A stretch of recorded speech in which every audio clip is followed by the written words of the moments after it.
আসসালামু আলাইকুম। Outsourcing, freelancing. Outsourcing, freelancing.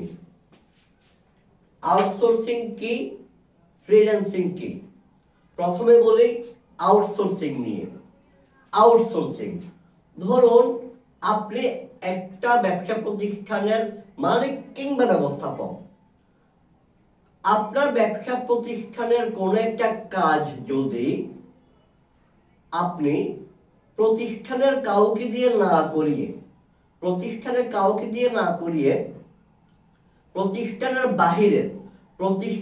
বাহিরের কোনো ব্যক্তি বা অন্য কোনো প্রতিষ্ঠানকে যে করিয়ে থাকেন, সেটাই হচ্ছে আউটসোর্সিং।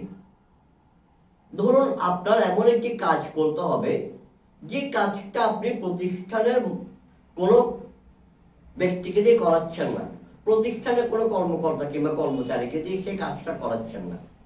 এর পিছনে বিভিন্ন কারণ থাকতে পারে। হতে পারে যে উক্ত কাজে আপনার প্রতিষ্ঠানের কর্মকর্তা কিংবা কর্মচারীরা সেরকম এক্সপার্ট না, অথবা উক্ত কাজটা আপনার প্রতিষ্ঠানের কর্মকর্তা কিংবা কর্মচারীদেরকে দিয়ে করালে আপনার খরচ একটু বেশি পড়তেও পারে, অথবা উক্ত কাজের জন্য আপনার প্রতিষ্ঠানের উক্ত কাজে জ্ঞান আছে এরকম কোনো ব্যক্তি আপনার প্রতিষ্ঠানে নেই।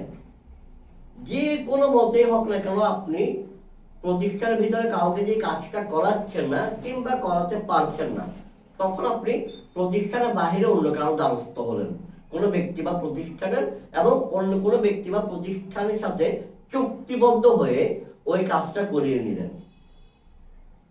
ওই কাজ শেষ, তার সাথে সম্পর্কও শেষ। এরপরে যদি আপনি অন্য কোনো কাজের জন্য তাকে আবার ডাকেন, তখন আবার চুক্তি করবেন, তখন আবার তাকে টাকা পয়সা দিবেন। কিন্তু আপনি মোট কথায়, আপনি যদি কোনো একটা কাজ আপনার প্রতিষ্ঠানের কাউকে দিয়ে না করে বাহিরের কাউকে দিয়ে করান, সেটা আউটসোর্সিং। এবার আসি ফ্রিল্যান্সিং। ফ্রিল্যান্সিং দ্বারা বোঝায় মুক্ত পেশা, আর এই ফ্রিল্যান্সিং এ যারা জড়িত তাদেরকে বলা হয় মুক্ত পেশাজীবী। ফ্রিল্যান্সিং জিনিসটা কি? আপনি যদি কোনো ব্যক্তি বা প্রতিষ্ঠানের কোন একটা কাজ করে দেন, অবশ্যই টাকা পয়সা আপনি নেবেন আর্থিক চুক্তির মাধ্যমে অথবা আর্থিক চুক্তির বিনিময়ে। আপনি যদি কোনো ব্যক্তি বা প্রতিষ্ঠানের কোন একটা কাজ করে দেন, অর্থাৎ ওই কোন একজন ব্যক্তি বা প্রতিষ্ঠানের সাথে আপনি শুধুমাত্র নির্দিষ্ট একটা কাজের জন্য চুক্তিবদ্ধ হবেন, ওই কাজ শেষ, সে আপনাকে পয়সা দিয়ে দিবে, টাকা পয়সা দিয়ে দিবে, তার সাথে সম্পর্ক শেষ। এরপরে যদি আপনি আবারও তার কোনো কাজ করেন, আবার নতুন ভাবে চুক্তি করবেন, আবার সে আপনাকে টাকা পয়সা দিবে, তার সাথে আপনার দ্বিতীয়বার আবারও কখনো কাজ করার সুযোগ হতে পারে, নাও হতে পারে।